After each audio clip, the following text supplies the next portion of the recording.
presyo di ka Hello, what's up? This is Ray Manguera and this is the RGEW 3000GX. So, nasiraan ako ng router. May Wi-Fi 6 router. So, I'm gonna need a reliable Wi-Fi 6 router which I can use for my multiple devices here tsaka yung mga ginagamit ng family members dito.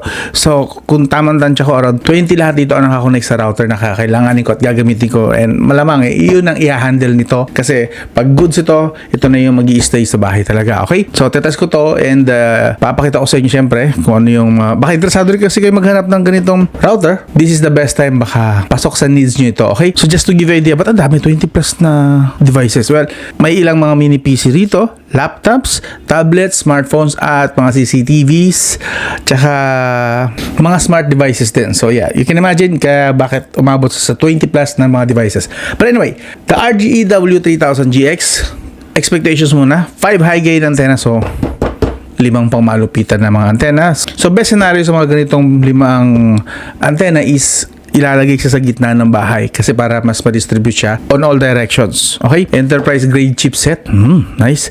Dual 1 aggregation. Ito, curious ako rito kaya napili ko siya na i-test dito. Kasi dual 1 aggregation, that means kung di ako nagkakamali at pagkakaunawa ko is pwede dalawang ISP. Like kunwari, si Converge at saka si Royal Cable pagsasamahin ko ng sabay.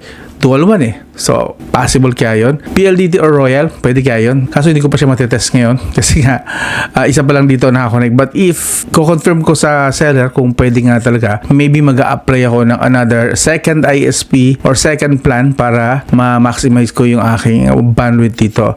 Kahit na nasa 800 Mbps ang aking ditong bandwidth, sometimes medyo nabibitin siya kapag may dina-download ako at saka nag-manage ako ng server ng mga kliyente. Okay? So, maybe this is the answer. Okay? Multi-unit mesh networking yun. Pwede rin po siyang i-connect sa iba pa mga router para makapag-create ka dito ng network sa bahay mo. I will consider that in the future pero hindi ko na yung show dito sa video na to. Gusto ko lang siyang i-test at magamit muna as basic router lang siya. And then free cloud management, which means supported po niya ang app. And that's what I need kasi gusto ko minsan nakokontrol ko lang sa smartphone ko lahat ng mga nakakonect, ko-connect at yung mismong router kung pwede ko na siyang i-remote shutdown or something. Okay? Kung may gusto kong baguhin like QoS or i-block na mga IP address, pwede ko na siya magawa siguro. Again, tetest ko pa, wala pa ako idea pero yun yung mga possibilities base sa initial research ko. Okay? Free cloud management. Okay? And of course, Wi-Fi 6 na po siya. Yes, kasi most of my devices, even this nothing phone, Wi-Fi 6 po ito. Halos lahat dito mga mini PC ko, Wi-Fi 6 lahat. So this would be, I guess, the perfect partner para sa aking mga devices dito. Now, sige, buksan na natin. Daldal ko eh.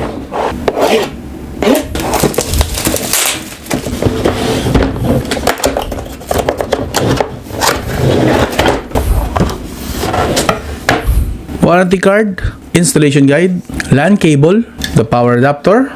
Okay, tanggalin mo natin itong plastic. And of course, syempre, loud and proud, Wi-Fi 6 po ito. The antennas, pwede po pala siyang i-move pag ano. Pero hindi siya pwedeng i-move yata ng sideways. For sideways, itong antenna naman to na nasa gilid. Okay, so that's nice. So, pwede mo siyang i-ganon pala. And then, yeah, maybe that's okay, ganyan. Kahit anong orientation, pwede. Okay, that looks good. And then sa likod, gusto ko lang makita, we have 5 LAN ports. Okay, so ito yung sinasabi na dual 1. So, right, zoom in tayo ng konti. Dual 1 dito, yung dilaw, and then may 1 din dito sa kabila. So, kung gusto mo ng dalawang ISP, like I said, dalawang subscription ng fiber internet, magkaibang brand siguro, maybe, sa future siguro, follow up ko na lang yun kapag nakapagpa-connect na ako ng pangalawang ISP. Pero, possible na dalawa. Since supported niya ang dual 1 or dual gigabit na connection. Yes. And then, dito sa other three, kung papansin nyo, pwede rin naman to sa normal lang na LAN cable or LAN connection. But, considering dito na may nakalagay na IPTV, so I guess pwede rito i-connect ang inyong mga smart TV dito kung merong LAN support para mas makapanood kayo. Kung meron lang naman kayo mga ganun, mga IP or Internet Protocol Television. Okay? Mga channel to na online. Yes. And of course, dito we have the reset hole or dyan sa loob niya ng button. then we have the mesh. Mesh naman is kung meron kang multiple routers and gusto mo siyang i-connect as a network. Like, siguro yung bahay nyo malaki, so kailangan mo ngayon ng coverage sa buong area, or may second floor ka at masyadong malayo yung second floor mo, or merong wall or something. Yes, you can activate this mesh button na to. Okay? But right now, I have no use for this, but please know na supported po niya ang mesh setup. Okay? Multiple router, ko-connect dito sa kanya sa mismong router na ito. Okay? Sa gilid naman, wala naman, yun lang din, sa antena lang din. Sa harap, meron tayo dito parang LED ba to? Yes, I guess this is the LED mamaya. Ito yung iilaw. And meron tayong singawan dito at least. And dito naman, meron tayong mga dalawang butas and singawan din and pang mount. Dito mo i-mount kung ilalagay mo siya sa wall, okay? Now, we have here the default management address, okay? 192.168 blah blah blah. The SSID, and dito naman yung QR code for in case na gusto mo install yung app nila sa Google Play Store and iOS. Yes, supported po nito ang iOS din or mga iPhones nyo.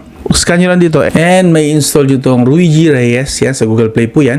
Free po yan, okay? So, yan po ang itsura niya. Balian po ang mga ports and components and mga features na meron siya physically, okay? Now, let's move on naman sa actual na usage, okay? Let's go!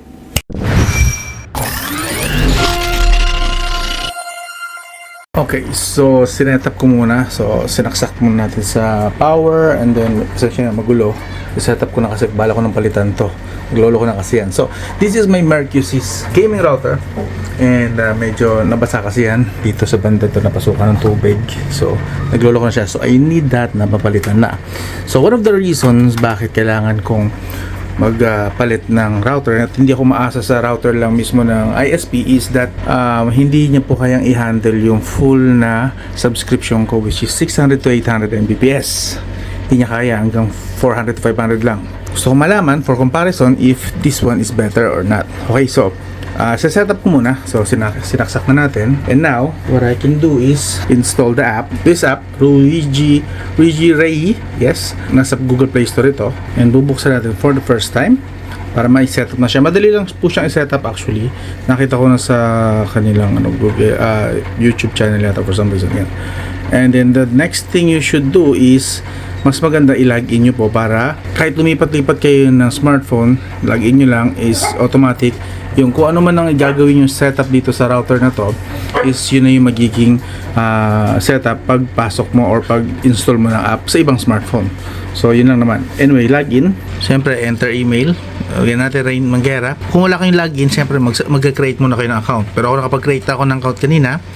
So tuloy na tayo. Login. As you can see, meron na tayo rito. Ang gagawin ko naman, pag naka-login na ako, para ma-setup po siya, is kailangan ko hanapin siya rito sa aking wifi. Yun, so pili ako rito. Luigi, ito na lang, ito muna tayo. Isa-setup pa kasi natin. Pero kahit alin dito pwede naman. Meron silang gaming network ko. Anyway, pasok tayo muna.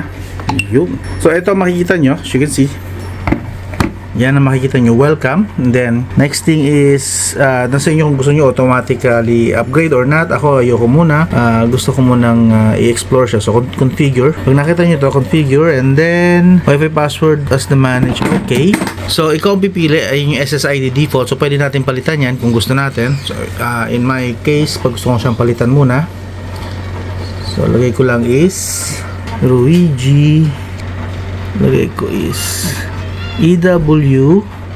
Ako lang to, depende yan sa inyo. 3,000. Gusto ko lang siya as palatandaan, GX. And then dito, ganun din, automatic na pala siya, 5G. And then of course a game, you know. So yan, naka-setup na siya. You can decide kung gusto niyo naman shared na lahat. So lahat to magiging isa na lang, isang Wi-Fi network na lang. Pero ako hindi ko re-recommend yun kasi mas maganda na iwahiwalay. 2.4 GHz para sa mga kids, sa mga bisita, and akin yung 5 GHz, and for gaming of course iba yung purpose. So yun lang yung recommendation ko, but you can choose to dual band single SSID na lang, kayong bahala. That means isang network lang yun pero supported niya both 2.4 and 5 GHz Wi-Fi. Anyway, ito lang yung akin. Ito yung recommendation ko. Gusto ko iwahiwalay lang. Okay? Now, sa country region, siyempre lagay natin Philippines. Test pa lang naman to. Okay, so tama na siya. Password, di ko pa pala nalalagyan. So, lagyan ko muna ng dami password siguro sa ngayon. Okay, nalagyan ko na ng password. Wag muna, skip for now. And connected na. So nakita nyo, di ba? Now, pwede na tayong pumunta sa kanyang app. Now, hinihingi niya na i-scan ko yung likod ng router kasi may QR code doon. Wait lang. So, in-scan ko to, itong nasa likod, and ito yung lumabas na. Okay, so setup ko muna saglit. Okay, now setup natin. Ilalagay ko lang is Ruigi router. Yun muna, papangalan natin. Okay, again, kahit ano lang dito. And then add.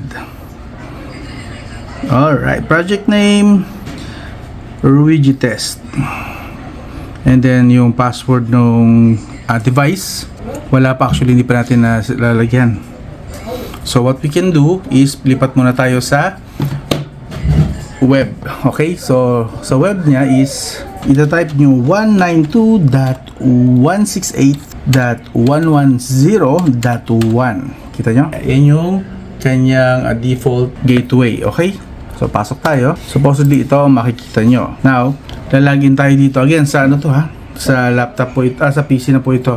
Setup na natin yung ginamit natin kanina para makapag-login sa app. Logging in, yun, nakapasok na tayo ngayon. And inaalok niya ako kung gusto ko daw ang i-unlock yung gaming experience. So try natin. Siyempre gusto natin gaming experience, laging mababa ang ping or latency. So click na natin to agad. Yun. And yun, see that? Got boosted from normal lang na so normal na speed, boosted na tayo ngayon. And right now we need to add na ng mga devices dito. Okay, so isisay natin, pwede ko na muna i-connect siguro mga 3 units muna, and from there I can observe na. So yun, let's do our usual or normal speed test. This is currently connected on Ruigi na router. Okay, so speed test tayo ngayon. Let's do a speed test again. This is connected on Ruigi. Yes. So let's try. Supposedly we have ang subscription ko rito is around 600 to 800 Mbps. So it should depende yun eh. Pero ayan, kita nyo naman.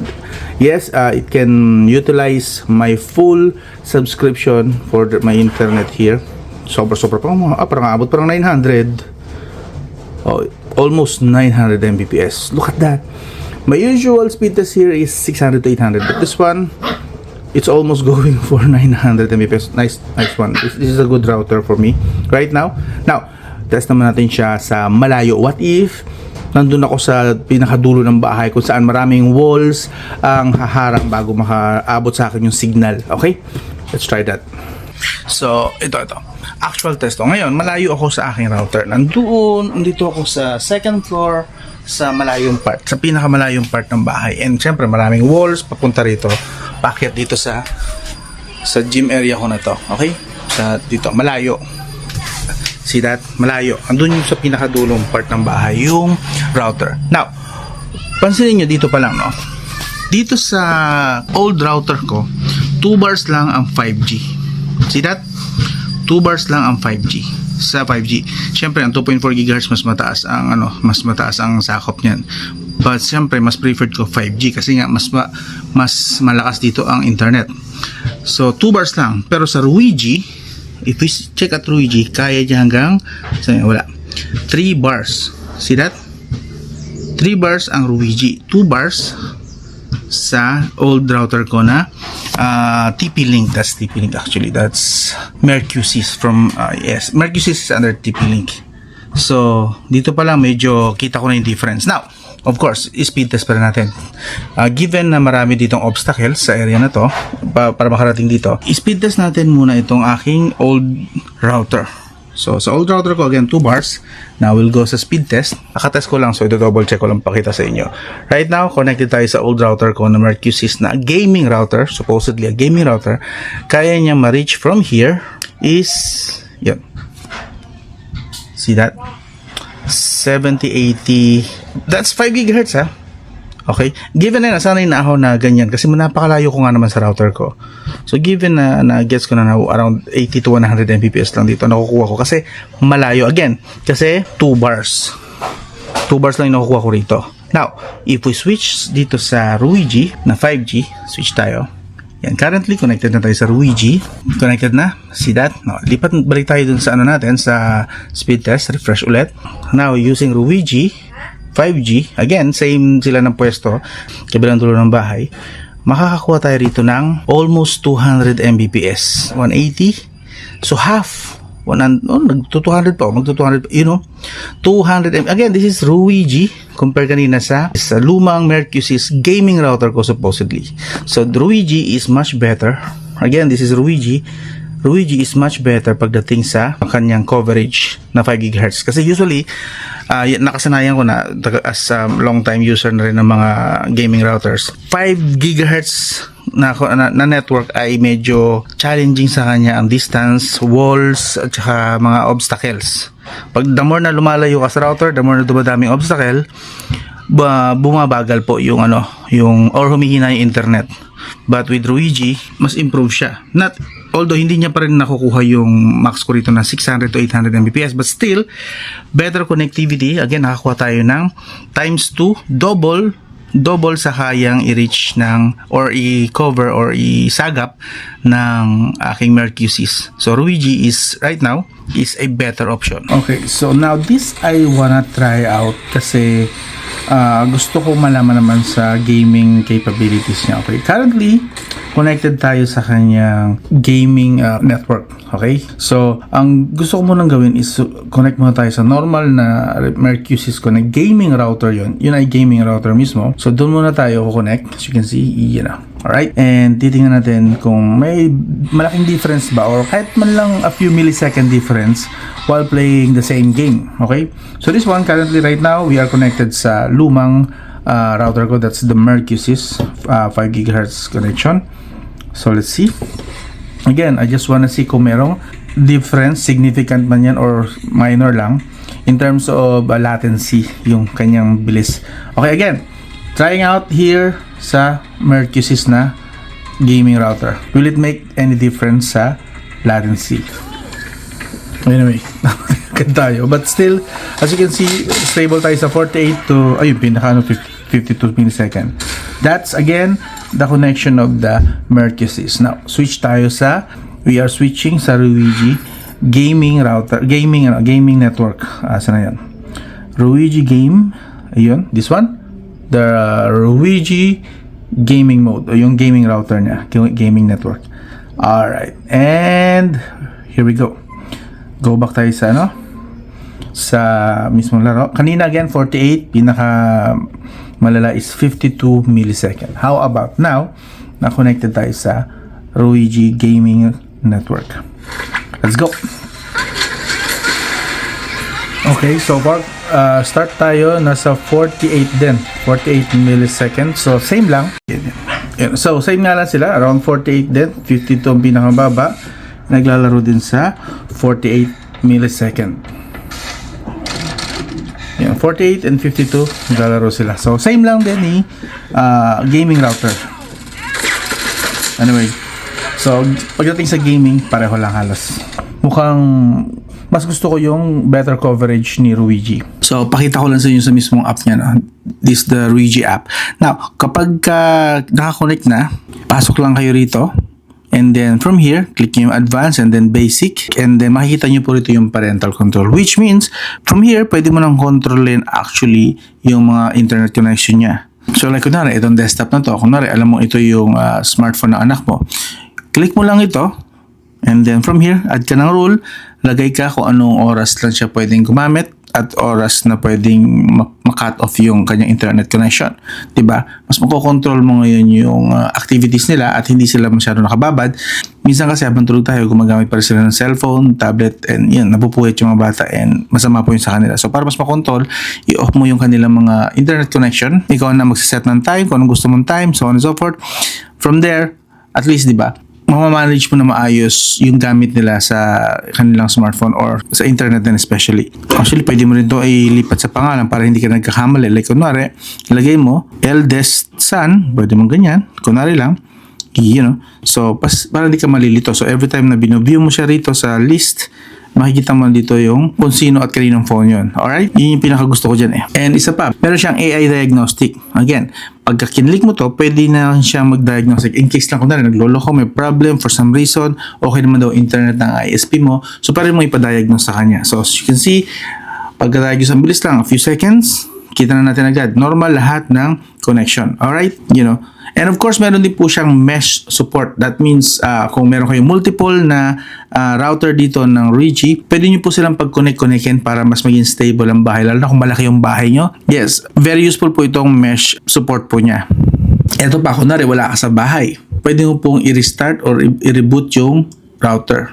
Una, nagloloko kasi ikaw lang naman ang may control at hindi nila makontrol yung router. Walang alam yung mga tao na naiwan sa bahay. Pwedeng i-reboot mo na lang para magamit nila na maayos yung router. Okay? May control po, remote. Pwede nyo pong i-reboot yung router na yon. And from here, actually, meron silang update din ng router. So, click mo lang to kung may available update. So far, right now, sabi naman is latest naman na version. So, good. And advanced version, ito naman. Okay? Meron tayong mga feature for LAN. Yan, setup mo. One, switch to AP mode, you know. And then DDNS, kung gusto mong gumawa ng sarili mong local DNS, you know. Or i-set up siya manually for your preferred DNS. Meron po siyang support for ganyan. And of course, meron din po siyang support for CCTV. So yun, kitang-kita nyo naman, di ba? Sa broadcast coverage niya pa lang, ang laki na ng improvement. Times 2, double the broadcast kahit na napakalayo. Sa case ko okay, I'm not sure kung paano magiging setup sa bahay nyo, but I'm sure similar lang din siguro na makakatulong ito sa inyong network, sa inyong Wi-Fi router network. Okay? So, kita nyo naman kanina sa test ko na yung mismong doon sa dulo ng bahay namin, supposedly mahina na yung connection, yung speed ng internet, but dito sa Rigi router RGEW3000GX, itong exact model na yan, na-double niya yung speed na kahit na mahirap na yung coverage dun sa area na yun, kayang-kaya niya. Kasi actually, like yun na napansin nyo at nakita na dun pala sa kanyang specification, kaya niya kahit 5 GHz, kaya hanggang 500 meters theoretically. Okay? But of course, that's theoretical. Ang actual niyan is around 100 to 200 meters. Pero hindi naman ganun kalaki yung bahay ko para sabihin na 100 to 200 meters. Ang pinaka-obstacle lang dito is mga walls, a few walls, and the distance. And kita nyo naman doon sa actual test kanina, times 2 or double yung binigay niya sa akin na speed na kung saan hirap na dapat yung aking old na gaming router from Mercusys. So, Rigi Ray won this round para sa akin. So for the next few days, ito muna ang gagamitin ko. I like this. Gusto ko yan. Ibig sabihin, pwede na akong tumambay doon sa dulo sa aking mini gym ng konti para makapag-download, makapag-stream, or anything, makapanood habang nag-exercise ng high definition na Netflix or YouTube or anything, makapag-download or anything kahit na malayo. Because of that coverage. Ito pa, may nagustuhan ako sa kanya pa. Meron siyang dedicated gaming network. Okay? Dedicated gaming network. Nakita nyo naman kanina, di ba? Kung gusto nyo na masigurado na nakaprioritize yung latency ng inyong games, doon nyo i-connect sa kanyang gaming network. Kagaya nito, di ba? Currently, nasa gaming mode ako. So, kung gusto ko lang maglaro today or tomorrow, connect ako sa gaming mode, sa gaming router niya. If not, doon ako sa kanyang 5 GHz lang na connection, which is pwede siyang iset as priority sa kanyang web UI para laging makakapag-download ako at gamit na gamit yung bandwidth talaga, yung max speed ng aking subscription na 600 to 800 Mbps. Diba? Ang solid nun. This is the Rigi RGEW3000GX. Kung interesado ko, iwan ko link dito sa video description or ipipin ko sa comment. Hanggang doon lang. This is Ray Manguera. I'll talk to you again soon. Okay? Update ko kayo. Actually, gusto ko pa siyang i-test pa para mas ma-explore ko pa. Baka may mga features pa siya na hindi ko pa nag-open. Actually, ang dami niyang features. Tingnan niyo dyan sa video na yun. Ang dami pa niyang features. Ang dami ko pang test kung okay ba talaga siya. Compatible ba siya sa lifestyle ko rito sa bahay. Yeah, ang dami pa. So, possible, balik ako kayo after 6 months, maybe. Kailangan magamit ko siya na magamit. And by then, siguro naman, mas mabibigyan ko siya ng mas maganda pang verdict kaysa rito sa initial test lang. Okay? Again, this is Ray Manguera. I'll talk to you again soon. Battery at display, gaming performance, sasabihin ng diretsahan. Hey! Walang bias, walang arte, tapat kung magbigay ikot man ng sagot. Pag tech, ang usapan ay tunay.